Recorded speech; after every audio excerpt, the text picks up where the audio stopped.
and gentlemen, welcome to the Blake and Sal Show with Mark. For over 10 years, dominating the podcast world. Now sit back, relax, and get ready to have some fun. Let's welcome your hosts, Blake, Sal, and Mark. All right, Jacob, let's get you started. See that shovel? Get to it.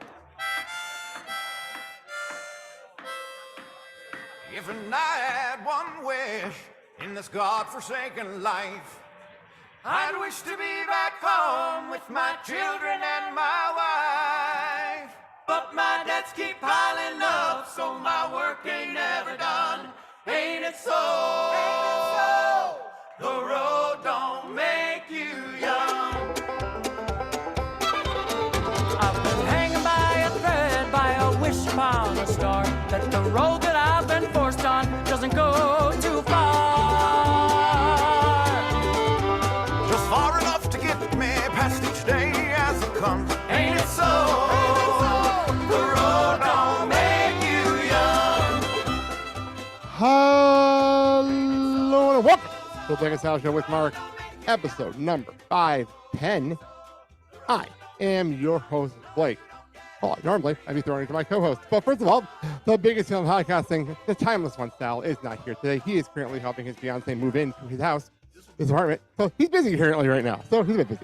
And the man, the myth, the legend, the man who, if anything goes wrong today, is all his fault, is currently on vacation with his girlfriend. So, I do have a special guest host here with me today, and he's just like bouncing his head to the music that he didn't have a clue what that was. So I'll explain what that was all about in a minute. But let's bring him in, and because I can hear the music.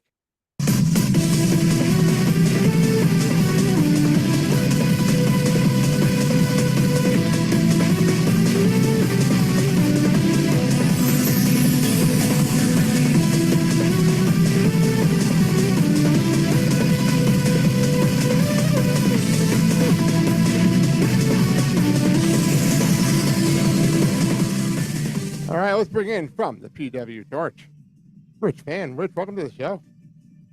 Thanks, Blake. Appreciate you. This is fun. I mean, yeah, the music was good. I felt like I was in the middle of a Broadway, like. That's exactly what it was. Thank you for setting me up, because that is actually because I'm not on next week, and next weekend is Tony weekend, the Tony Awards weekend.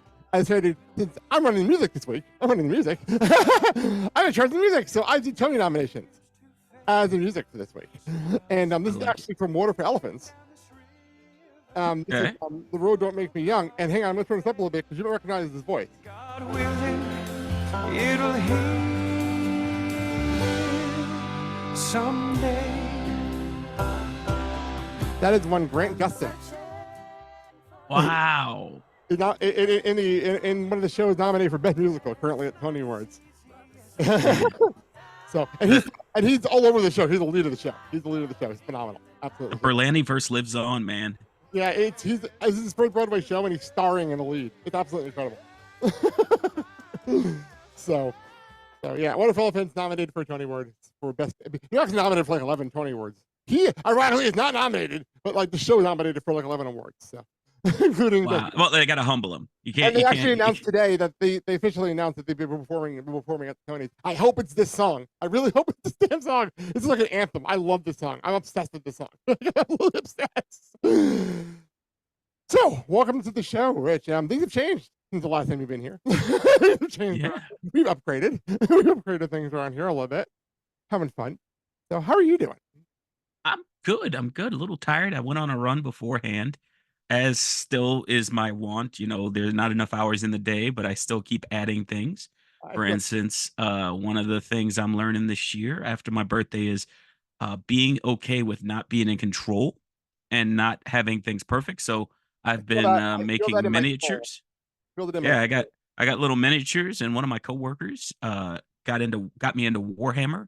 And here in Pittsburgh, it's like a very inclusive Warhammer group. It's not very like white supremacy or very misogynistic-y. It's just all folks playing with their kids, playing with the people in the neighborhood, and just really interested in sharing their hobby. And so that's been really welcoming. It's everything when you have a good, like when I first met you and Sal and Mark, same thing. Folks that are welcoming and open instead of like, what's your 5 favorite wrestlers so you don't know Jack? Like that sort of Laid thing. back. We're a lot laid back here. We always have been. You know that. I mean, you were here in the fucking Skype days, so like Yeah. you've been here for a long time. So not many people can say that you were in the Skype era of the show. So, but what was I gonna say? I was gonna say something. Last night I actually had a conversation. This is the first time I'm talking about it on the air. So Andy comes up to me, and Andy Grammer has announced his tour yesterday. Announced his tour, and he's doing a solo sit down and like acoustic tour with like poetry and all that kind of stuff. We love Andy Grammer. Love the guy. It's the day of All Out. The day of All Out. And Andy's like, I guess we won't go because it's All Out. And I'm like, you know what? All Out's on a Saturday. I will just turn off all of my social media stuff, make sure I don't get any spoilers, and I'll just watch it on Sunday morning when we go see Andy Grammer. It's like, what? What? She was shocked. She was absolutely shocked. I'm sorry. I've been through a lot this year. I want to have more fun the rest of this year. I want to have more. Mhm. So I'm not, my attitude has changed a lot since the beginning of this year. Yeah. So I agree. I mean, if you look at us over at the Torch, we had a couple of listeners kind of give us a little feedback, and I appreciated Wade's response. As Wade's child gets older, as my son gets older, we've started like, hey, guys, we were supposed to do it on Tuesday. We're going to do it on Saturday. We might do it next week. Life happens. And I'm really appreciative of that. And Wade led the way because his son's in several musicals. I've noticed that. I've noticed that with the post shows. I've noticed that. Funny part with me is my kid actually. People are hearing this on Saturday. We're going to hear this on Saturday. But the day before, he's his last day of school. His freshman year. He's done with freshman year. I can't believe it. Like it's crazy. He's done with freshman. His freshman year is over. Next year. He's going to be going in the track and field and like cross country and all kinds of stuff next year. So like we're going to be busier next winter than we were this year. But we're on nighttime because Sal's work schedule changed. So we had to move the nights. Like we have to just go with the flow. Can't. And like the reason our schedule changed tonight, usually he goes to Yu-Gi-Oh on Thursday nights. He goes to a card shop and plays Yu-Gi-Oh on Thursday nights. He has finals. He decided at dinner tonight, I'm going to stay home. Like, I'm so proud. I'm so proud of you right now. Like, oh my, I did not expect that at dinner today. I'm like, I'm so proud of you. That's why my schedule changed tonight. Because normally I drop him off at Yu-Gi-Oh and then I get up and set up to do the show. That's awesome. So yeah, that's why everything. I understand completely. Being a parent changes everything. It really does change everything. So I'm glad to hear that. I've noticed it as a listener. I've noticed it, and I'm like, oh, that makes sense. I don't blame him. I don't blame him at all. Yeah, and I try to still do the same shows, and I even have now. Like, I stopped doing the East Coast cast because Travis moved back to Philly, and he just didn't have the energy. And you don't want to have that, by the way. The irony that he moved back to the East Coast and the East Coast guys is very funny to me. Yes. I didn't even think about it until you just said that, but that is hilarious. It's like he was in Texas for like 4 years. And, I've been married to my wife now 15 years, going in July on the 15th. Congratulations. And, 18th. Melissa, don't listen to this. Congratulations in advance. Either way. I'm about to hit 19 years, so I fully get it. So out of those 15 years, Blake, half of them, every Wednesday, I was on with Travis for like 3 to 4 hours. You know what? I feel that because I've been going on in February. In this past February, 18 years. I've been doing this show for 11. I've been doing this for 11 years, so I fully get it. It's wild. It's a relationship you build, and I actually, when I went to get my miniatures today, this ties perfectly into what we're talking about. The place I go, Drawbridge Comics and Collectibles, I just started going. The owner was really welcoming, and he was just super nice and just awesome. I also have another place, Griffin's Lair here in Pittsburgh. I go to the same thing. But this guy looked at me, and he kept looking at me, and he's like, "I know you from somewhere." And I look at him, and he's got an NWA shirt on. He's like, "Oh, do you like pro wrestling?" He's like, "I'm a pro wrestler." And I'm like, "Wait, what?" Oh my God. And then we spent 45 minutes today during my lunch hour talking about the fact he wrestles here in Pennsylvania, West Virginia, and Ohio. And I've seen him at almost every show I went to when I was in college. And he was there the night the Sabu like shot on a dude. He was actually in that tag match in the main event. And I'm telling him, I was like a 19-year-old freshman, or I'm sorry, sophomore, giving Sabu his payday because my boss like was the money guy for a lot of the acts that comes in. That's amazing. And he's like, Wow. "How was that?" I was like, "Very scary." That's because absolutely. he's like, That's a small world moment. That's a small it world is. moment. That's amazing. Well, on that note, let's get into things. We have things to talk about today. We'll do quick plugs. First of all, as always, go pick up Mandy's book. I know I am right now on Amazon, Barnes & Noble, and Orange Publishing in English and in Spanish. Fuck them kids. Rich, why don't you get your plugs in? Go. Sure. So you can find me in two spots other than being here with Blake. First, the Pro Wrestling Torch is my home base where I do the deep dive with Rich Fann, with Wade Keller, my editor, publisher, overseeing that one, but not really my co host. I do that with Will Cooling. And then I also do everything with Rich and Wade Keller, where myself and Wade talk about the topics of the day, typically for about 90 minutes. I also do the Everything Mailbag with Josh Mustachio, where we answer the mail. That people have fun things like, hey, do you want to watch this show called Tag Team, where Roddy Piper is a cop after he was a pro wrestler with Jesse Ventura, which is like, I need that remade. If I ever became independently wealthy, Blake, I'm making that. And then on the other side of the house, I cross the forbidden fence and I jump into Canada and I work over at Post Wrestling, where I do MCU later, where we cover Marvel Comics, movies, TV shows, and adjacent things with my man WH Park. There you go. And by the way, just to throw out there, a friend of ours, Tim from Random Chatter, who also does a Guardians of the MCU podcast. So shout out to him. Great guy. So before we get into the wrestling, I do want to say this, address something that if you heard yesterday on Friday, heard them yesterday on the podcast. I don't know on the YouTube side, people don't hear a lot of, actually, much like on the Torch, everything we do is not on the YouTube side. If you go to Spotify, everything's over there because we have a lot of stuff going on. We've had a whole Stanley Cup playoff game going on, prediction game going on over separately. Side thing that's been going on this whole summer. But we have a big controversy going on over on the show right now. So we'll address that more in 2 weeks. But if you've heard yesterday's show, just know we know what's going on. We know Tim's in a mood. We're well aware of it. We will address it in 2 weeks when me and Sal and Mike sit down to talk about NHL. But I'd like to thank Tim for giving me a brand new clip for my soundboard. I hate you all, every single one of you. So thank you for that. So we'll address that in 2 weeks. I just want to throw that out there. We're aware of it. We're talking about it in 2 weeks. So yeah, a lot of stuff happens in the background of the show. What I literally, so a little behind the scenes, we do our predictions. What we do is pretty much say, here's the voicemail line, call it a voicemail line, I'll edit predictions together, just so we don't sit down and do it. It's just faster for me. And then I get it's like everyone knows the Google Translate game on this show that we play. I get the emails or the voicemails. And the first line is that. And I'm like, oh no. Oh no, what happened? So yeah, that'll be addressed in 2 weeks. Just to throw it out there. Okay. That being said, let's get into this. And now, let's get into the crazy world of professional wrestling. All right. It is a crazy, crazy weekend that we are here for. Here's what's funny. On Sunday, we have these two shows, right? Here's my day Sunday. We're going to have Dominion. I'm going to get up in the morning. I'm going to watch Dominion. And then I'm going to take a shower. We're going to the Pride Parade. And then we're going to get home and watch NXT. That's pretty much how the day's going to be Sunday. I'm literally watching 2 wrestling shows with a Pride Parade in the middle.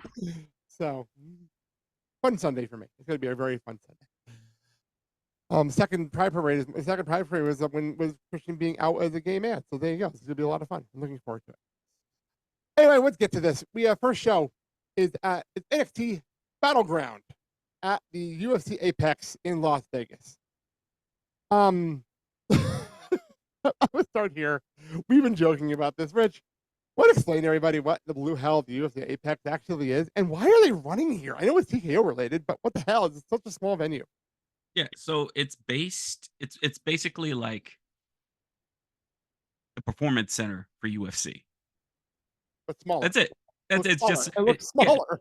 Yeah, it's like if you married everything they're doing at TKO. So you have the performance center, and then you have like their Full Sail production. Actually, probably about the size of the Full Sail spot back in the day, where it was a tiny dancer, and it fits like I want to say under 1,000, and Full Sail barely did 200.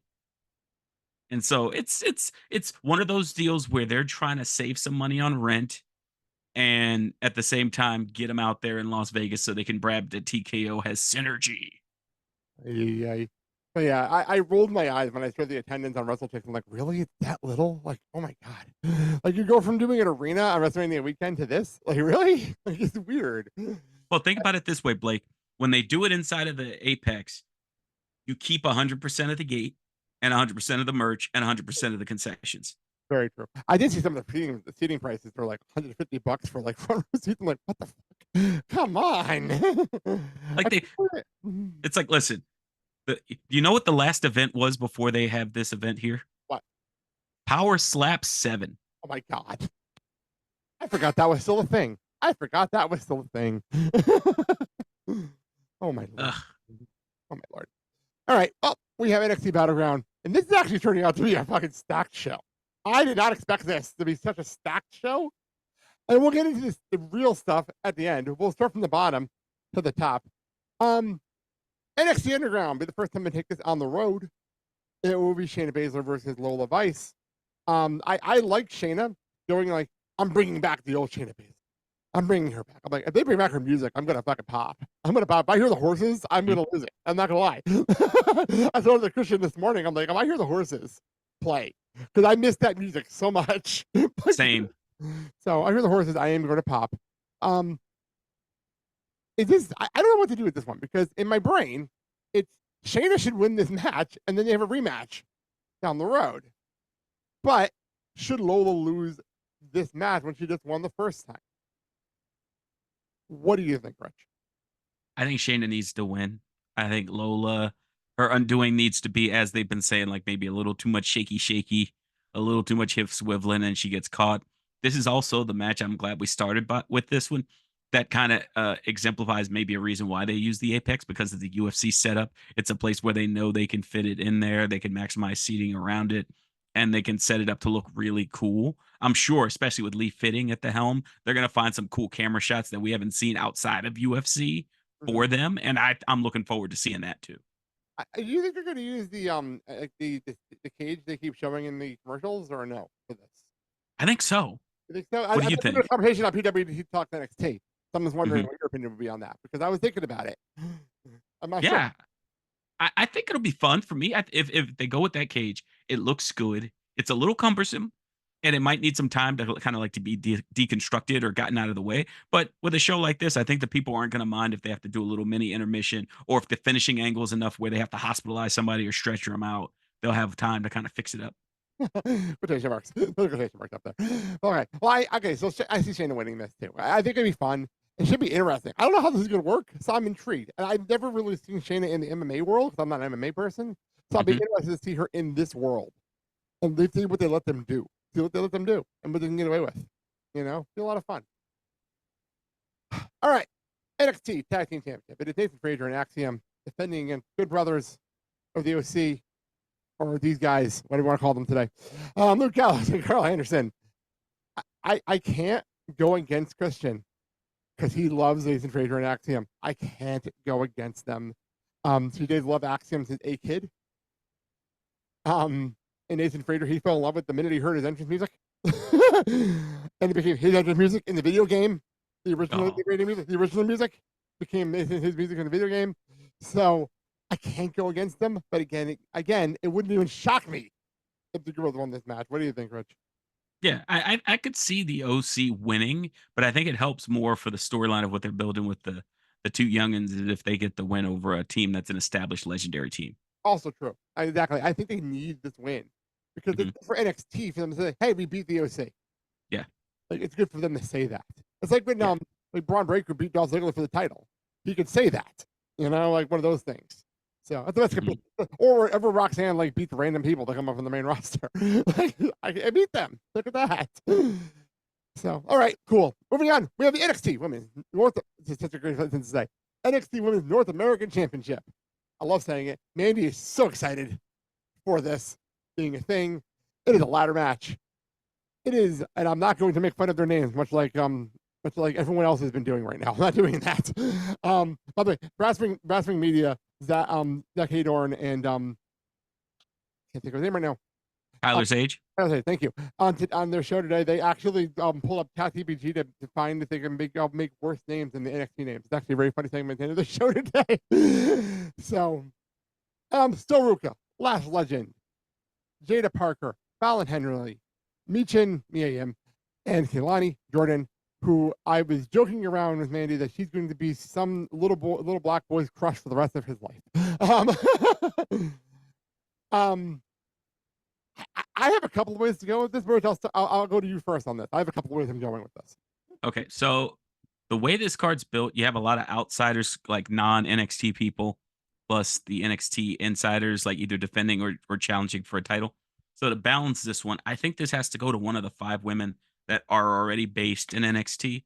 And out of those 5, I kind of break it down like Soul, Kalani, or Lash Legend to tie into the storyline with Trick and everything else. And so I'm going to go with Sol Ruka. I think they could talk about the knee injury, her comeback, and her imploding cutter off a ladder. Oh my God, that's something. She doesn't have to win and just do that spot. That'll be all over the place. That spot could be everywhere. I thought about that while we were watching NXT this week. When she hit that move, I looked at Mandy and like, that's going to be off a ladder. She's going to do it off a ladder. She's like, oh shit, I didn't even think of that. So, but she has that spot. But one reason I don't think she is going to win this match. She's going to have the spot. That's more than the match. I think about the inaugural men's North American Championship, and when you say that, she's Ricochet. Crap, you're right. That's a good point. That's a good point way of looking at it. When this was announced, before they even announced people, I literally had 3 people in mind: Fallon Henley, Rebound Thea Hale, and Kehlani Jordan. Those are the 3 people I had in my brain before they announced anybody. So obviously, Thea Hale's not here. Kehlani Jordan, I think, is going to be someone that's going to be an up-and-coming star eventually. So she doesn't have to win this match now. That leaves me with Fallon Henley. And I think she should win this as the heel. And then you have someone like Sol Ruka beat her for the title down the road. And you have an actual really cool mid-crew feud where the up-and-coming star like Sol Ruka or Kehlani Jordan can beat Fallon Henley at a future show. That's where I'm leaning right now. That makes sense. And I wouldn't mind as a dark horse if Michin won it and she got a run a little bit where she could do like a Natalia, where she runs down there and then when she loses it, she loses to one of those women and they kind of keep it moving. And of course, that is dependent upon, I don't know what Michin's contract status is because it seems like a lot of folks are coming up in the next 3 to 5 months. When I read yesterday, it sounds like her contract is not the same as like the Retribution. Hold on, there's a completely different contract. Somebody brought it up yesterday on Twitter, actually. So like that was. So it was just the dudes that were having the issue with her. Because she was already under contract before we joined the group, so she's under a completely different contract than everybody else. So she's not involved with like Dijak and all them who are getting released like next week because her contract expires. So like, unfortunately, poor Dijak. He was doing so great in NXT. I'm so pissed about that. I really am. So, all right. Let's move on to the. Oh, actually, one more thing about Michin or Mia. I have a hard time calling her Michin, especially in NXT. If she wins, I can almost see her and Keith Lee posing with their North American Championships for like a photo shoot on her Instagram. Just for the fun of it. I could totally see that happening. So just throwing that out there. All right. The NXT North American Championship. We have everyone's favorite cool guy, Obafemi, defending against Joe Coffey and Wesley. I don't know why I put 2 S's there. There should only be 1. But Obafemi might be the coolest fucking person on this show right now. He might just be the coolest person in the world. Like, I didn't expect it, and he is so fucking cool. Like there's no reason for him to be this cool. And to be this good. I don't know if he could be this good. Listen, I look at what's going on with Shawn Michaels in NXT, and the one common denominator is this dude is finding cool folks and leaning into them while teaching them how to wrestle. And that allows them to be better characters.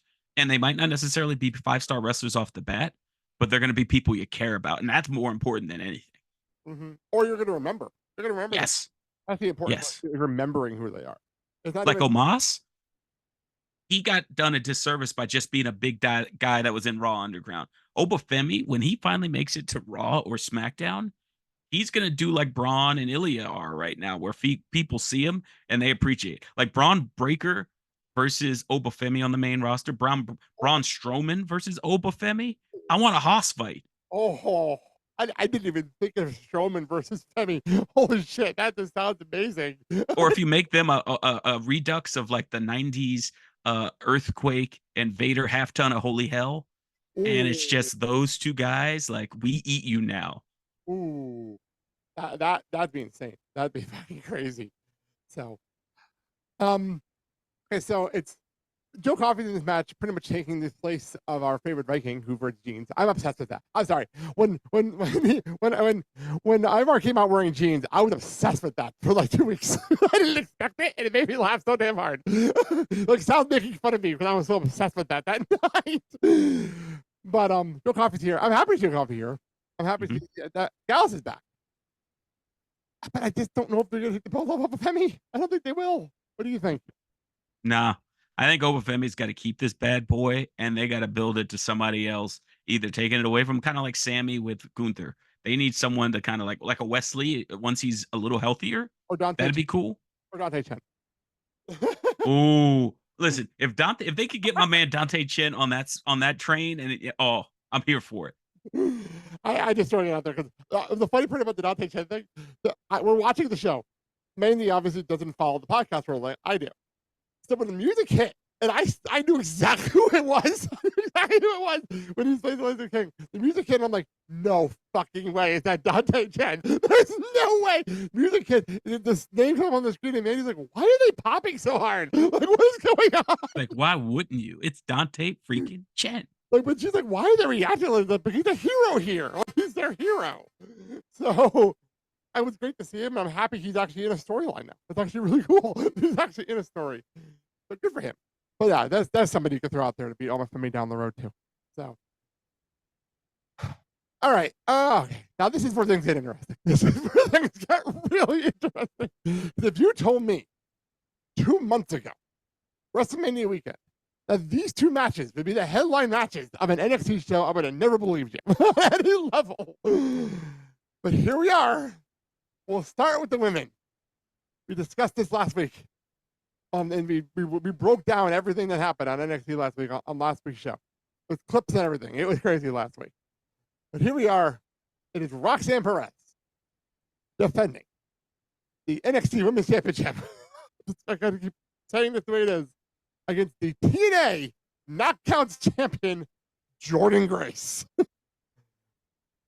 I have no idea how we get out of this. I have no idea. I have zero clue.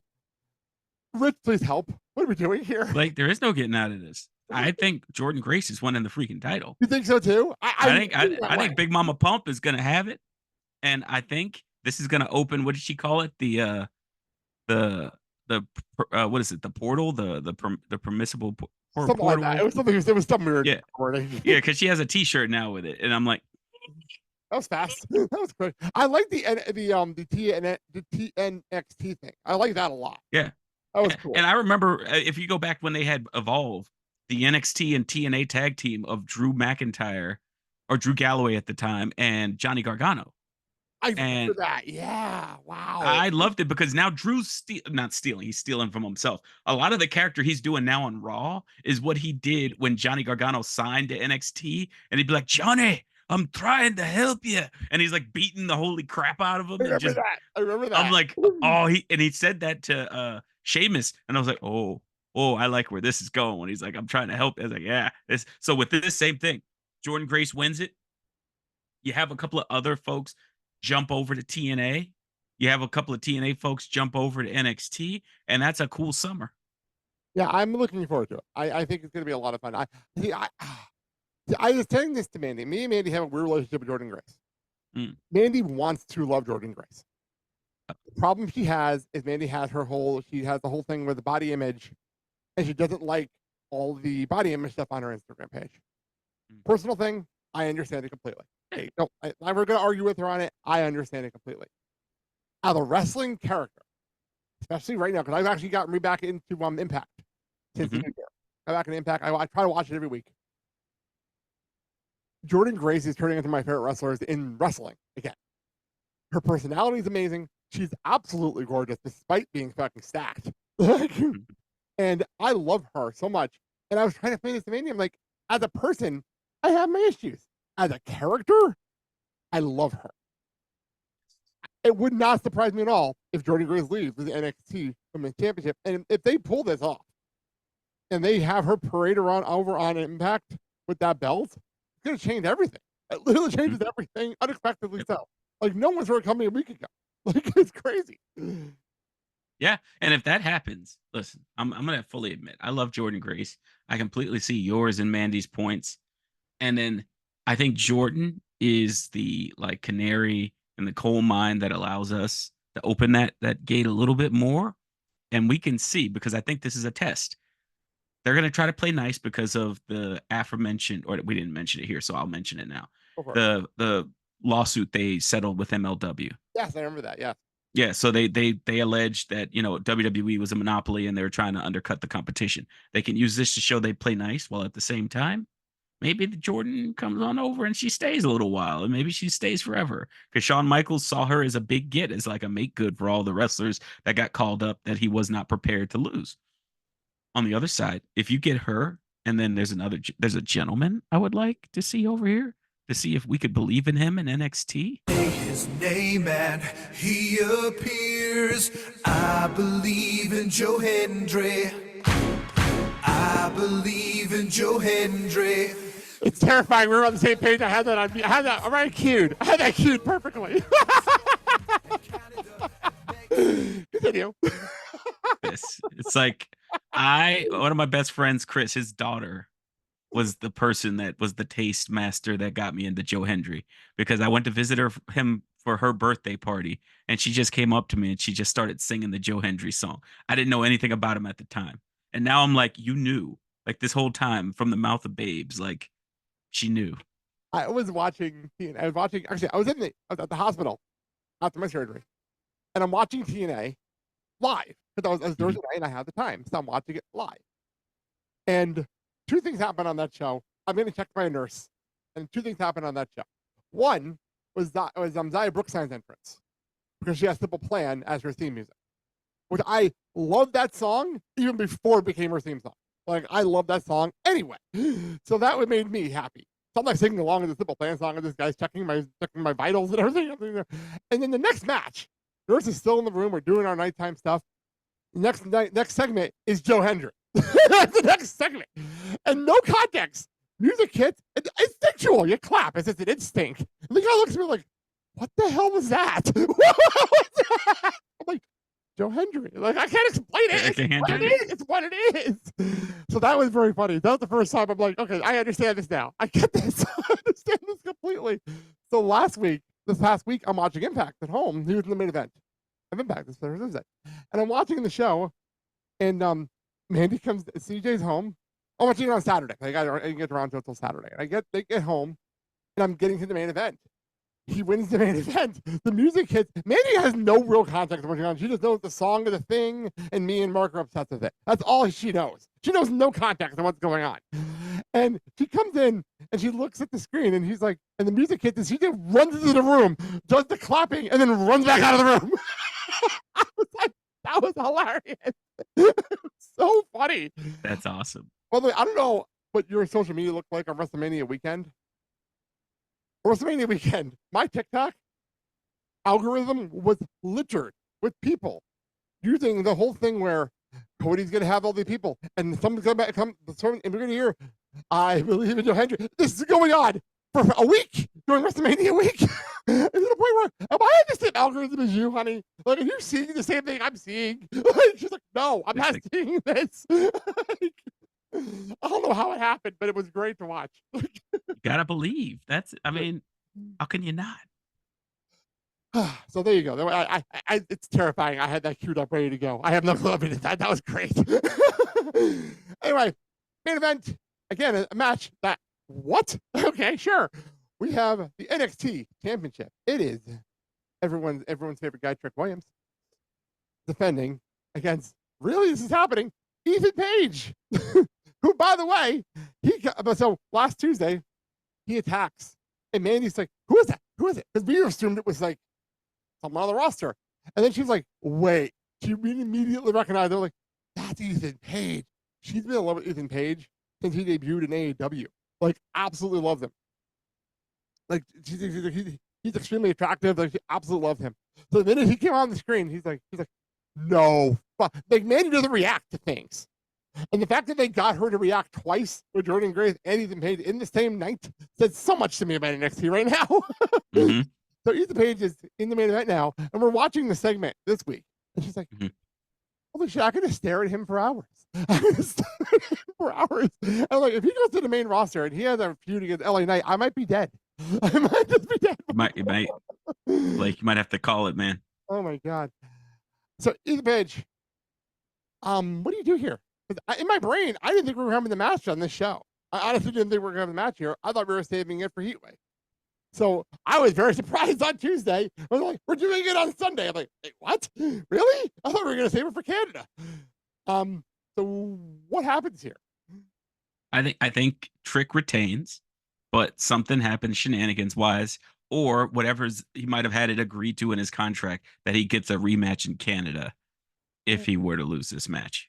I just realized something. That contract's a good point, because it could have been this whole time that his title match would have been in Canada, but Trick really wanted him for attacking him.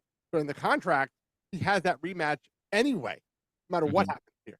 Right. Oh, I didn't think about that. That's a good point. I didn't think about that. And he told her, whatever he wants, agree to it. So that's a nice little way to kind of like. That's a great way of looking at it. Great. I didn't even think about that. That's awesome. So, all right. Well, that's NXT Battleground from the UFC Apex. So before we get to the New Japan show, we had some news break. And I'm like, yay, I can talk to Rich about this. I can talk to Rich about this. I have him on the show because if anyone's going to know this stuff, it's going to be him. Now, for everyone on the video side, if you're listening to this on the podcast side, go on Spotify, go on YouTube, because we're going to, instead of just reading everything, we're going to put these up on the screen. I made a little PowerPoint presentation for us to make things easier for us. So President Ace Tanahasni did a 10-point plan highlights. We're not going to go through all 10 points because some of them aren't relevant. Like, I'm not going to thank the sponsors or anything. We're not doing that. But, which, again, Rich, that was very funny. I laughed as hard as you did at that. I really did laugh at that, too. What we are going to do, we are going to share the screen here, and we are going to do the important points that I figure are relevant to this show. So we'll do this. Hit the button. So here we are. There we are. So. Quite professional. I know, isn't this nice? So we'll start here with talent discovery and development. And this is what I've been wondering about for a while, as we have Mox as champion, and he's main eventing against people like Ren Narita and Shota Umino. They have to start bringing up their kids. They got to bring up their younger wrestlers. We need to replenish this roster so people that give a shit about New Japan can. So what he pretty much said, he needs to have young talent in their high profile spots, and he wants the best wrestlers in their early 20s in Japan. Rich, your thoughts on the talent discovery portion of this? I think it makes a lot of sense. The future of New Japan is going to be in its youth. You can't just rely on bringing in the non-native wrestlers to kind of keep aloft what has been a Japanese staple in the world of professional wrestling. And I think the idea of them earning their spots for the G1 is a great way for that to be maintained, because there are so many wrestlers at this point from the third and fourth generation that are in or have been in the G1 that it's a good way to transition them and let the fifth and maybe even these next generation guys kind of take the lead. And then early 20s still in Japan. That kind of leads into the next point I'm sure we'll get to, but that's pretty important to Tanahashi, and it makes a lot of sense. Yeah, I'm glad he did this. Like, I'm glad he actually mentioned this, because I was noticing in the main events a lot of couple of New Japan shows. And, like, I'm happy to see they're doing this, and they need to.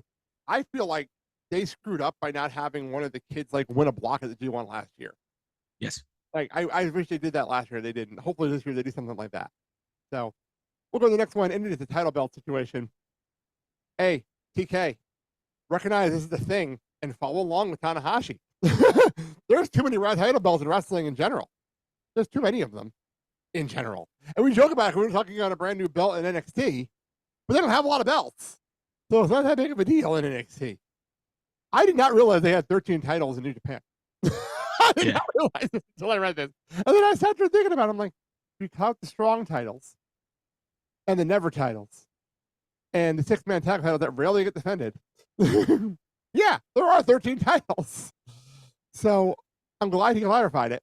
The strong titles will only be in the U.S., which it should be the whole time. It should have been the whole time. And they're going to start combining titles. What I don't understand is why it's going to take so long to combine these titles. I didn't put that on here, but why is it going to take so long? Like a year and a half to do this. But Rich, what do you think?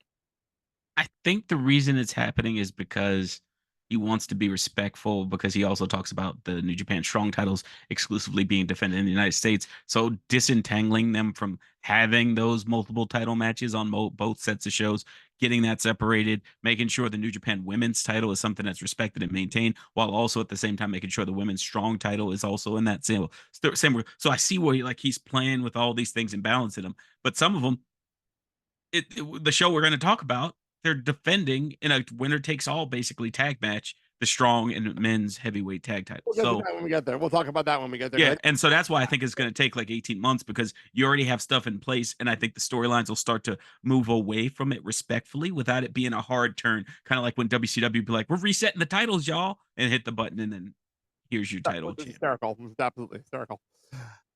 They did say, by the way, the titles will be combined, which again, we'll talk about that in a couple of minutes.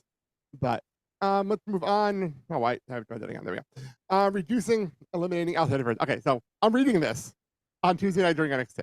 I'm reading it during NXT. Just I knew I want to talk about it on the show, and I'm reading this, and we're watching NXT. NXT's on commercial while I'm reading this, and I just start laughing. Start openly laughing. And Mandy, who's on TikTok next to me on the couch, I'm in my chair, she's next to me on the couch, looks at me, he's like, "What are you laughing about? What are you laughing about?" I literally showed her the screen of what I'm reading, and she's like, "Oh, that's why you're laughing." They'll explain for those listening and not watching on the video side.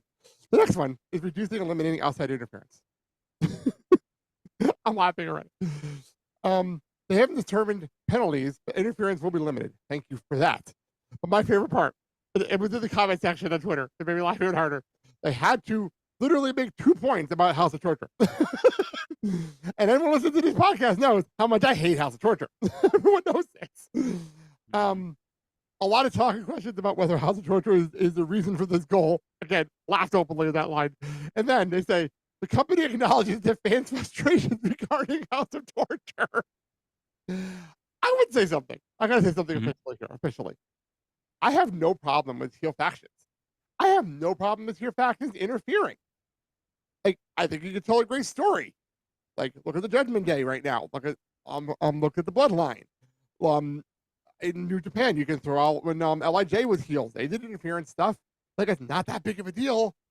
But what House of Torture does is beyond that. There's interference. And then there's beat up the referee, break out weapons, and then I don't know what else happens next. Like, literally, at one point, I'm watching one of these shows, and I literally just start cursing at my TV. I start yelling, and Mandy's upstairs, and she texts me like, "What's going on?" I'm like, "House of Torture." She's like, "Okay, never mind." Never mind. I'm out. Rich, your thoughts? Well, I like the fact that they talked about the elephants in the room and kind of got that out of the way. Oh, wait till later. Wait till later. I have thought. They're like, "Listen, y'all said it's like some people think this is about House of Torture, but it's not just that. But also, yes, it is. It's absolutely that." And it's fair. I think during the pandemic, it was an easy fix to allow matches that had minimal heat because of fan for safety reasons being either not there completely or lower numbers. We're not there at all. Yeah, you'd have these matches like, that's where, you look at what was going on with Jay White. He would do his Jay Whiteist to kind of like disengage, roll out of the ring, come back, and it'd be like what could be a 7-minute match turned into 26. And they were just trying to do the best they could. It became a crutch. And the crutch. I didn't even mind that. I didn't even mind it because at least it gave Jay White character. It was like Roman in the Thunderdome. He needed to have a character because we had to put it across. I thought Jay White did a great job at that. Like, he was a character. But House of Torture took it to a limit. It took it beyond the limits that we had for that sort of level of shenanigans. And I think reining them in, and especially reining them in when they're no longer in the top spot in New Japan, because I think when Evil was champion, that made it tough. And then when Sonata was champion and Evil was one of his challengers, it made it tougher. Now you've kind of moved away from all of that and just especially it goes back to the first point. This opens the door to allow some of these young guys off the quality of their character and not dealing with these craziness. what they absolutely need as a goal, which is getting them over and getting them in the main event. Mhm. Like if they had like I remember, and I brought this up actually in a conversation off air. There was a moment when I was trying to explain this to Christian why they annoyed me so much. Mhm. I remember when Jay White, I think it was Jay White versus Ibushi in the main event of the G1 in the G1 final, and they had that hysterical photo of the entire Bullet Club in the ring. Of like 25 members of the Bullet Club in the ring, and there's Ibushi by himself. But everybody pretty much left except for Gato. Mhm. I have no problem with that. Gato being out there interfering, shit like that, I get that. Your manager should interfere. I have no problem with that. Right. But when everybody interferes, that's the problem. That's where the problem lies. Like, you didn't have 25 Bullet Club members interfering in that match. Like, that's the difference. Right. Or even when you think about like Suzuki-gun back in the day, you'd have a couple of things happen, but not to the point like where it's just, oh my God. Okay, if I see one more gin bottle, I'm gonna scream. And now they did away with it, and then eventually they kind of retired Suzuki-gun. Same thing here. Let House of Torture fall to the wayside. Let some of these other units build up. And I think what the next slide also talks about one of the units they really need to build up in terms of New Japan Hontai. Drop the wrong count. Oh, well, actually, no, I didn't put that. Oh, this is the fun one. Talk Yeah, this is the about the Hyundai thing you want to bring up real fast. Go ahead. Yeah, so with New Japan Hontai, that is like the New Japan base unit. That is the local native wrestler unit. And so that was one of the ones that Tanahashi, when he was the active, like younger wrestler, that was where he flourished. Or a guy like, say, think about Nagata back in the day. You need to have that base team New Japan set of dudes that can live for those values and be just your straight up baby faces.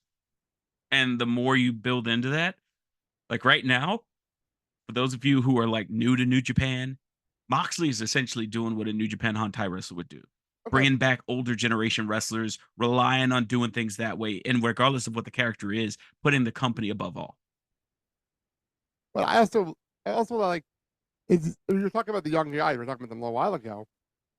You still showed Udo. He's a perfect example for me of somebody who's like, he was a nobody. He was a young boy. And then he got pretty much adopted by Moxley during his first run. And now he's one of the biggest stars in the company out of nowhere. And it's great to see. That's what you should do. That's the kind of they're supposed to do pro wrestling. You're supposed to have these people come up and grow up, watch in front of TV so their fans fall in love with them. You don't do that as much anymore. They should do it more. They should do that a lot more. So, next one it has to do with AEW. Great time for Forbidden Door, which we'll talk about in 2 weeks. In a couple of weeks, obviously, on this podcast. But I'm going to read this quote. I want to thank Chris Hamstead, by the way. I forgot to mention that. For getting this on Twitter. It's all translations. I great thank you, Chris Hamstead, for that. There is a perception that New Japan Pro Wrestling is treated as a sub-brand or is looked down on by AEW. I can't even say that with a straight face.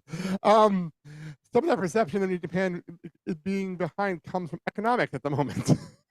Oh, duh. But the truth of the matter, AEW's strength and New Japan's strength are different. From development of talent from scratch to historical and traditional perspective. There's a lot New Japan can offer that AEW can't. I'm going to stop there, Rich. You guys thoughts? Yeah, this is, I mean, he's talking again, another elephant in the room. The economy of Japan has led to a lot of folks departing, and that's given them the ability to have folks like AJ Styles. And like back in the day, AJ Styles had to leave. It was time for him to go. But you look at all these wrestlers that have left. You look at Okada. You look like it was his time as well. Jay White, Will Ospreay. As much as you want those folks to stay, the economics lead to it's time to go. It's a got to go situation. And New Japan being able to speak clearly about something, just like with the interference thing, that is like an elephant in the room that's clear. You don't see a lot of AEW guys giving up titles to New Japan wrestlers. It's not like we over there looking and saying that the AEW world champion currently is like Shota Umino, but one of their top guys is the New Japan champion. So that does create a little imbalance. I get what they're saying. Just like when TNA had Brock Lesnar. Brock Lesnar was the champ, and then Kurt Angle won the title. And Kurt Angle was the IWGP like fifth, the Genome or Inoki, whatever the weird thing was yeah. when it was. That, yeah. That weirdness when he was in TNA, right? When he was in TNA, I think, right? Yeah. I don't know. It's interesting because with Mox holding the belt, I didn't even look at it as an AEW guy winning the title. I just figured we had a 4-year storyline that finally, like 4 or 5 year story that led to Mox finally winning the belts. Like, I didn't even think about it in that perspective. So, like, I don't look at him as an AEW wrestler that's holding the belt, but I do see your point. I do understand the point you're making. But again, it's a lot like the Ring of Honor New Japan relationship, where like when New Japan people held Ring of Honor titles, a lot of people in this country didn't care, and that was what sucked about it. I remember that. Like, it was weird. So I don't know. I guess we'll find out more as we get through Forbidden Door, and see what happens there. And I don't remember if I had another one here. Man. Yeah, I think that's all I had on. Those are the big ones. Those are the big ones that I had. So, is there anything else in the points that you wanted to bring up before we moved on to Dominion? I mean, you already talked about my favorite one. Thanks to the sponsors, as always. You got to thank the sponsors. That's like first. That's 101, baby. I heard that. I heard you say that on everything, and I just laughed. I only laughed at that. It's like I just want to thank the sponsors, and I want to thank the sponsors we're going to get in the future, baby. Because President Tanahashi's going to make it rain. Wait a minute, he's not here anymore. I can say it. You can say that now. There it is. Oh man. So, actually, it reminds me when I used to go to Bruce City wrestling shows here, and the first like 5-6 minutes of the show would be reading the sponsors in the back of the paper. We walk in the door, we'd be thanking all the sponsors. Oh my god. We used to sponsor Bruce City Wrestling. That's why we used to be one of the sponsors. So we were one of the last ones read, but it made me laugh. There's like 18 sponsors in the back of it. Read every single one individually with their like, it was absolutely hysterical. So they probably still do that. I haven't been to a Bruce City show in a while, but they probably still do that now. Actually, no. At the end of the year, they actually give one of their end of the year awards to one of their sponsors. At the end of the year. Well, that's really cool. So, all right, let's get to this. We have New Japan Dominion. And by the way, can I appreciate them for only doing a 9-match card? Like, can I appreciate that right now? I'm so used to one of these shows having like all these ridiculous tag matches that mean nothing and all this stuff, and we just have a 9-match card. And there's a couple matches, obviously, we can just get through real fast, but like, it's a good card. It's not a great card, but it's a good card. Like, I heard guys over Breast Ring were like, this is not a great card. I'm like, it's a good card for what they have, for what they're doing. I mean, it's not going to be perfect because they don't have the lineup to do it, but like, for what they have, it works. All right, let's get to the easy stuff first. Tonight, first is Callan Newman. Who is Callan Newman? Do I know him? Yeah, so he was a young boy for essentially United Empire. So it's again following up on what Tanahashi were talking about. That's probably why I recognize him when I see him. All right, this simple as nice for winning, obviously. And then we have TMDK, Robbie Eagles, Kosha Fida, and Zack Sabre Jr. versus the Bullet Club War Dogs. Which, by the way, anytime I say a new Bullet Club name, Christian looks at me like, "There's another Bullet Club? There's another one." Bullet Club Sapphire. Clark Connors and Drew Maloney and LJ Cleary. This might be their one big tag match to get people on the show. Is it as simple as TMDK and them winning? Yeah. Yeah. Okay. Let's get to the first title match of the evening. We love making fun of this title. You do. I know when we have Kelly Waltz on the show, we love making fun of this belt. It's always fun. It's always ridiculous. It's always silly. It is the provisional Kingdom Pro Wrestling 2024 Championship. It is Yuri versus the Great Okan. And it's a Stormcat rules match. Rich, what the Blue L, the Stormcat rules match? All right, so the Storm part is it's a 15-minute time limit. Catch rules is it's going by traditional catch. So when you mentioned earlier not seeing Shayna back in the day in UFC or MMA, one of the things she did a lot in the indies was the catch wrestling. So not a lot of strikes, so no strikes are allowed. So it's like, think about the pure title. So grapples and submissions only. You only have 2 rope breaks or leaving the ring, one or the other. And then you're done. Okay, so it's all pure title. Like the pure title. Yeah. Okay, and a third escape. I understand. Yeah, so a third escape qualifies as a disqualification. And for those of you who aren't aware, in New Japan Pro Wrestling, a disqualification or count out results still in a title change. Which I do like. That TNA used to do that back in the day. So I don't remember. That's how Abyss won his world championship, was by disqualification back in the day. Don't ask me why I remember that, but I do. But the first thing I thought of when you said that, I was like, oh, Abyss won his world championship like that. Do you see a title change here? I think Yuya maintains it, even though as much as oh my God, I love so much the way that Great Okan's been creating this, like, I'm uniting the universe one town at a time with these absurd matches. Like, I wanted him to come. I know Tanahashi just said, title's got to stay in Japan, title's got to stay in the US. I want a 4th of July glizzy showdown between Great Okan and I don't think they can get like the top guys from like the hot dog eating contest. Oh my But they can get like a 5 through 10, like one of those guys is like a special. Like, listen, if they could get Joey as like in the corner for a great Okan to coach him up on the glizzy eating, I'm in it. I'm in. Lord. Oh my Lord. So, all right. Well, that's the thing. Let's move on to the belts that I don't understand why they didn't change hands when Okada was holding them, but they didn't. So it's the never open weight 6-man tag team championships. It is, by the way, I know that's not his name, but I write it down now because it makes me laugh. President Ace Tanahasni, Tariano, and Oleg, and who is this? Oleg Bolton? Okay, I did say it right. Yeah, Bolton. Yeah, Oleg Bolton. Well, I did say it right. And because, just for old time's sake, can you please say the name of the team? Could you say it so much better than anyone on the show does? Los Ingobernables de Japón Fire. Thank you.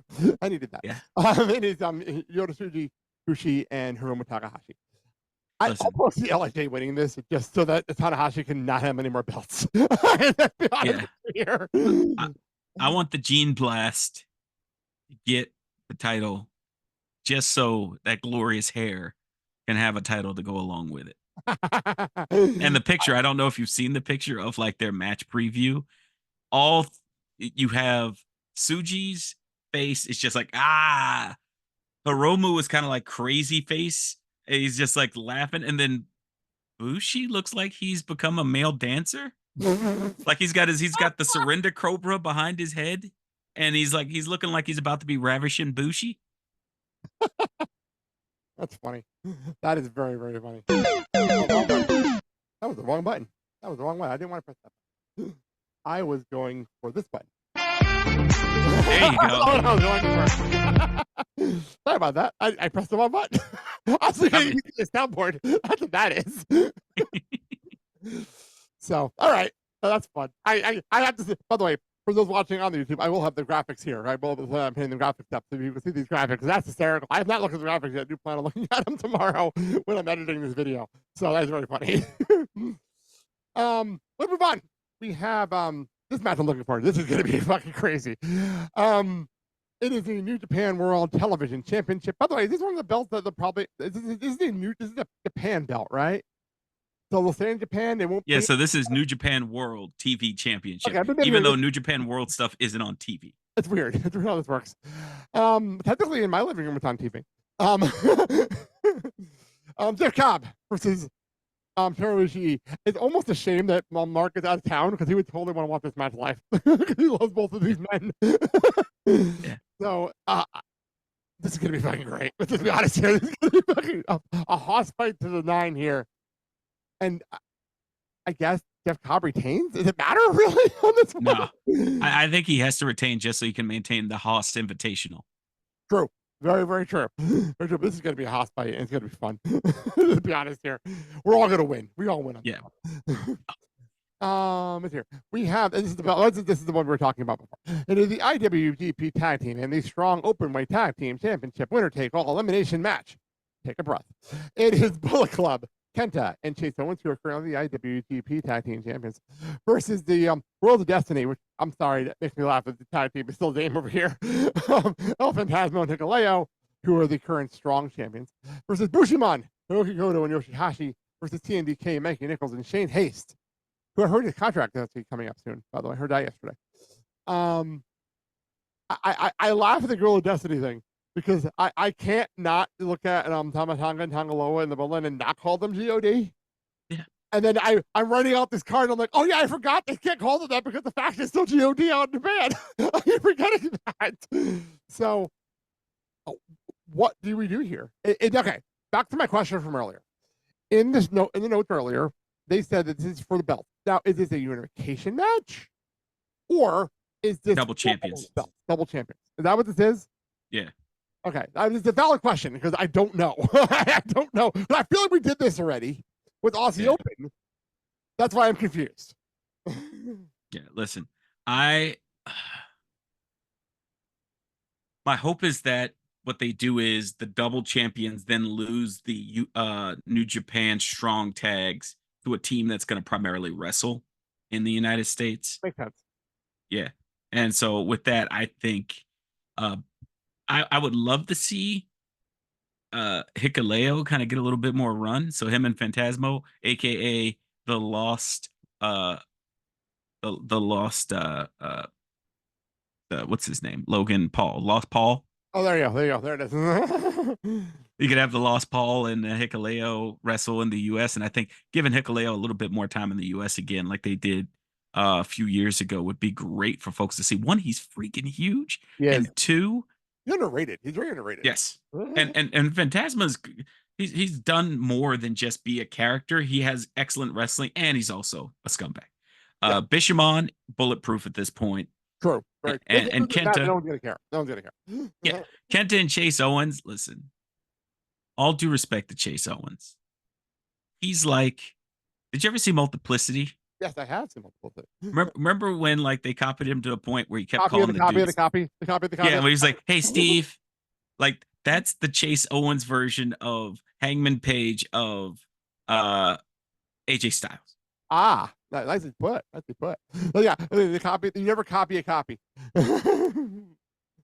Yeah. It's been a long time. I haven't heard a multiplicity reference in ages. Wow, well done. Oh, Listen. I love me some good random like established actor does a movie for fun, and that's Michael Keaton at his best. Again, He has so many of those. Someone who is just watching Sister Act 2 stuff yesterday, so I didn't really have that one to speak this week. Listen, quick aside, because we're almost at the main event. I'm doing these miniatures, and I picked one of my groups for this. Is they're called the Battle Sisters, and one of their setups, I've labeled all the battle groups, and one of them, because they're like sisters of faith that also fight, they have battle mechs, and so that group is called Mobile Suit Nundum. Well played. Well played. Well played. No, yeah, so I'm not going to ever talk shit about somebody randomly making a movie from that era when I would literally watch Sister Act 2 clip this week. So I'm not going to be that guy. All right, let's move on. Best of the Super Juniors tournament final. El Desperado versus Taka Nishimori. So I'm confused. Is this the winner of the tournament get to face off against the champ? Like, how does this match? What is this tournament? Who do they face? And when do they face them? Yeah, so the winner gets the IWGP Junior Heavyweight Champ after they're done. Who is the IWGP Champ at this point? I've lost track of the belts at this point. Do you know? I thought it was still. Let me double check. I'm gonna look at myself here, but I just don't remember. I don't remember. It's been a while, so I don't remember. I thought it was a Rumble, but I could be wrong. It still show? It might still be. Like the last time I saw the title change was show, but I don't watch every show. Yeah, you're right. Yeah, February, back in February. It was show because Despy had a pretty good run after the January 4th, and then yeah.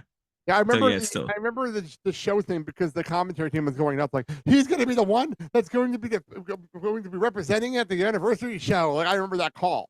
So I remember still winning. I didn't know if they changed the hands since then. Yeah, so Despy could be going for his belt back, or Ishimori could just be doing Ishimori things. And it's funny because this is billed much like Tony as part of the double main event. And it might be the last show on the card, which would be very interesting. It'd be interesting if this main event after the IWGP World Heavyweight Championship. That'd be interesting. I think that's what it is. I think it might be because I don't remember. I'm looking up a fact. I don't type it in the order a lot of times that they type it in. They've written in. So let me go check myself. I don't remember the order, but that's interesting if that happens that way. You know what I mean? That's very interesting. I don't remember the last time they've done something like that, especially on the Dominion card. Yeah, that's interesting to me. Yeah, so it is the top match. Wow. Okay. This is going to be match number 9. Interesting. Okay. Mm-hmm. All right. Because it's the biggest best of the Super Junior tournament final in tournament history. Okay. So who do you think wins this? I think it's going to be Ishimori. Okay. And do we know when he's getting a match against Show? Or did they announce that at all? Or did we not know that part yet? That would be typically, it's kind of like almost with the January 4th. So I think it'll be in August or right before the G1 starts. Right before the G1? Okay. I'm just trying to figure out, like, timeline wise, when this match would happen. Okay. That makes sense. That makes sense. I'll go with you. I'm not sure either way. So I'll go with you on that. And we will see what happens there. But before we get to the other main event, the one that people have been waiting for me to talk about. Trust me, people are waiting. the never open weight championship, Shingo Takagi versus Tanahasni. This is actually going to be fun. I'm looking forward to this. Does Shingo just retain here? Shingo or John? Shingo retains. Do you think Shingo retains the open weight? Oh, yeah. Oh, I'm sorry. Yeah. Okay. First of all, can we have a quick aside? Because I don't think we've been together to discuss Hanari's face tattoo. Oh my lord! What the hell is that? Holy crap! What is that thing? Oh, I thought it was like I thought it was gonna be like Jinsei Shijaki / Haku, depending on where you fall, where it's like just ink and you could like wash it off. At the tattoo? No, that's permanent. When I saw it. Was it the G1? Was it the G1 or something? Like I was shocked. Like he's done it. I mean, I get it's for family and it's cultural, but I'm like, brother, you better be right about that because when you get older, those waves are not going to look the way they look right now. That is a regrettable tattoo when you get older. It really is. Yeah. Wow. And I think Shingo will probably lose. I think you're right. I think Hanari retains. It keeps the youth movement and allows Shingo to probably wrestle Forbidden Door somewhere out there without having to risk a title loss. Because you can't have Tanahashi say we're going to be strong, and then all of a sudden you show up as never open weight champ and lose to like freaking not Moxley. MJF. Yeah. This is all out there. As MJF called out anyone randomly to face them if Forbidden Door. So, all right. So, this would be the third time I rant about this match in the last month. This match would be the third time. Ladies and gentlemen, welcome to the shit show. It is the IWGP World Heavyweight Championship. It is Jon Moxley defending in a lumberjack match against Evil.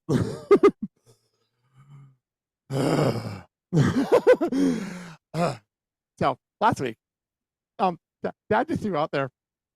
Well, we're talking about Moxley defending a Forbidden Door. We're talking about everything, and he went and said, "Well, what if Evil wins?" And I lost my fucking shit. I lost my shit. Like, don't even fucking tease me. Don't even fuck with me on that one. If Evil wins this belt, I might just be done to the G1. Maybe not even to the. I can't handle Evil being champion again. I can't do it again. Like, there's no fucking way I can handle this again. Oh my god. He angers me. He pisses me off. His face bothers me. Everything about him bothers me. He appears in the ring. I literally almost threw something at my TV. Like when he appeared in the ring, in the arena match. I was so angry. Like, I was like, we're not doing this. Like, I'm watching the main event is Mox in the arena. And Mox and showed Uno. And Mandy wanted to watch the match because she likes Uno too. And we're watching the match. And she did watching the match. And then the match is over and the lights go out and Evil's in the ring. And I literally just said, fuck. I knew exactly what was coming next. And he sprays paint the belt. And I am screaming at the TV. Like, I am screaming. And Christian's looking at me like, what's going on? And I am so fucking angry. But here we are. It's a lumberjack match. Can you explain one to me? Because I refuse to like watch anything Evil promos. I know he requested this to be a lumberjack match. Why did he request a lumberjack match? So Evil requested this match because he said that Jon Moxley didn't have any friends from New Japan, and all of his buddies had been taken out from Blackpool Combat Club. So he wanted to be a lumberjack match so that he couldn't escape. They've made it. I think it's a lumberjack death match. Yeah. So it's like falls count anywhere, anything goes. But the lumberjacks are supposed to throw you back in while that stuff's going on. So it might devolve into like a 40-person brawl, because I do like what Moxley did. That's what I was talking about earlier. Go for it. He said, I'm not going to bring in the Blackpool Combat Club. I'm going to grab the third generation guys because they're tired of your BS and they're here to set you straight. And I think that's a great way, again, to focus on New Japan and not just AEW. So with that being said, they can't put the belt on Evil, right? They can't do this, right? They can't. I think when you bring up the third generation, it evokes that he has to win and kind of highlight the fact that this is for New Japan and Evil's been defeated. Because you can't say we're going to make sure we're not going to do the thing with Evil and we're not going to do the thing with the House of Torture, and then you do the thing with House of Torture. Like Tanahashi would be doing like mid 2020s WWE or mid 2010s WWE, where it's like, that thing you hate, we're going to give you more of it.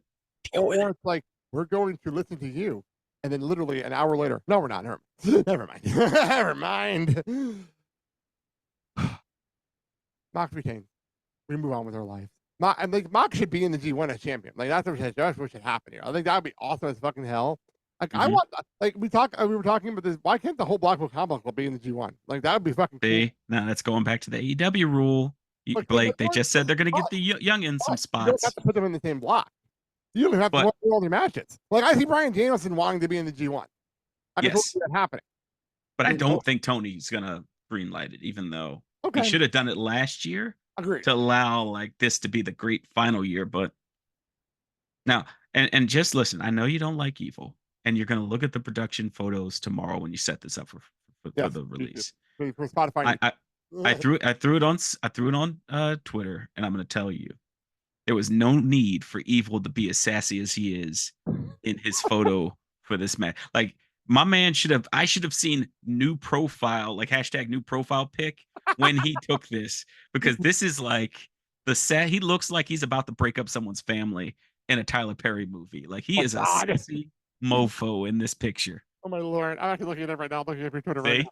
I'm looking at it right now. Give me a second. I'm going there right now. I just opened my Twitter. I'm looking right there. You're going to get my reaction because it's the first time I'm saying, what the fuck is that? Yep. That's amazing. Look at that sassy dude. That's a sassy little minx right there. What is he doing? He's trying to break some hearts. He's not trying to win a title. He's trying to break up Moxley's home. Oh my Lord. That's hysterical. Oh my God. That's funny. That's really funny. Yeah. Like imagine you're Renee, and you get a call and John's like, well, I won the match, but I lost my heart. I'm staying in Japan. Evil won me. Oh my God. No, that looks like I think I've seen that face on a cover of a romance novel once. Yes.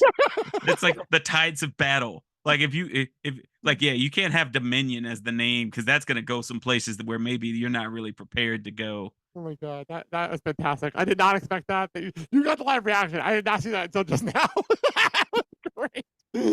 Oh my God, that was fantastic. All right. Well, that's New Japan Dominion and weirdness of Evil and all that kind of stuff. But I will say, and I will address this as one timeless Tony Storm, that if Evil wins this thing, I'm warning New Japan. I can honestly tell you that I don't give a single solitary shit. On that note, let's get out of here. And before I hit the outro, because Sal isn't here, I will do this and let our old friend Kurt Hoffman do his part. For more information on our show, including where you can find us on social media or watch the show on YouTube, go to theblakeandsalshow.com. Don't forget to comment or leave a rating and review, and we will read it on the show. And we're going to close this Back to the Tony Awards. And I don't know if you know about Back to the Future the musical. And Roger Bart is nominated for Back to the Future the musical.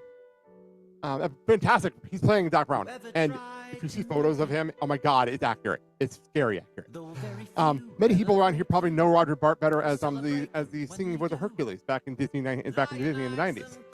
But so you probably know him better from that. But this is For the Dreamers for Roger Bart, nominated for nominated for lead actor in a performing role in a musical. So we'll close this For the Dreamers. Rich, one more time. Get plugged in. Go. Absolutely. You can find me on Twitter at Rich_Fann, F-A-N-N.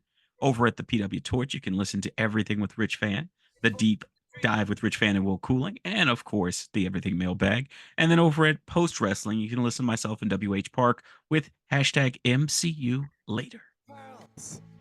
Next week, we're taking a week off next week. We had a planned week off. There was supposed to be a convention show, but our schedule got all screwed. So next week, I'm going to be putting the first round up of the Clerks Minute, the final season episodes. Because that show, I'm no longer doing that show, so I'm going to be releasing the episode bit by bit on this feed. Because everyone that did that show with us, I want to make sure everyone gets recognition. So next week is the first round of those episodes on this feed. The week after, I'll be back with Sal and with Mike, and we're going to be doing one of our favorite shows of the year, where we preview the NHL awards and talk about the NHL season and all the random weird shit that goes on in the season. It's going to be a lot of fun. I'm looking for it. And hopefully, we have a Stanley Cup champion, because the damn finals are going to be going on through that episode. So hopefully we have a champion by then. We don't know. We'll find out. You'll find out with us in a couple of weeks. We don't know what's going to happen, because the damn series is going to be going on for like a month because of travel. You know that this is the furthest distance of two teams ever in Stanley Cup final history? Really? From Sunrise, Florida to Edmonton. It is the furthest flight. It's the furthest ever, and there's no direct flights. Wow. Unless you're doing private flight, there's no direct flights. I heard that on the bump this week. There's on the bump on the drop this week. So anyway, that being said, thank you, Rich. This is a lot of fun as always. Greatly appreciate it. Likewise. And thank you all for listening and watching on the YouTube and on Spotify. Go and actually vote in the polls here on Spotify. And I don't know what the poll's going to be yet, but go vote on the poll. There's a poll from last week that I will talk about next time. We're talking about the championships in AW. So go over there and you can still vote on that from last week's show. That being said, on behalf of the guys, I'll be back eventually. I'm Blake, and he's Rich. And you're listening to the Blake and Sal Show with Mark. Have a good day, everybody. And we don't know who they are. This one's for the dreamers. This one's for the dreamers. Like me. Thank you so very much. Goodbye. Mwah, and good night. Bye-bye, bitch.